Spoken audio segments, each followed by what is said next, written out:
საგამოშვიდობისა ჩემს ძმებს, კოცნით გულში. გეხუტეთ. ლექსი დავწერე რა ერთი და წინასწარ 1 საათით ადრე დავდებ რა. რა აზრი აქვს ახლა 1 საათში მოულოცავ თუ ახლა და დედა ჩემს ჭუქნი რა, მაიახარას რა.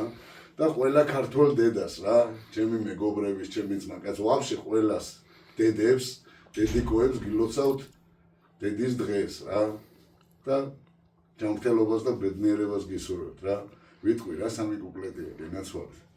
დედა ოხთისა დიდო მარიამ თხოვნით მოგმართა მოკვდავ არიან ქართველ დედათა ლოცვა ისმინო მათი ვედრება გთხოვ შეისმინო ქართველი დედა სულ სხვა ფერია მათი ცრემლი ხო ყველა შენია დედის ამაგი თავგანწიროს გავს და ის სამქვეყნად არაფერს არ გავს და იმახსოვრეთ ერთი მოკვდავის უკვდავის სიტყვა რომ დედამიწის გრძნობები გაქრეს სანამ ქართველი დედის ცრემლია გადაშენება არ გვიწერია 2 მარტი გიორგი დანელია კოცნით გეხვევით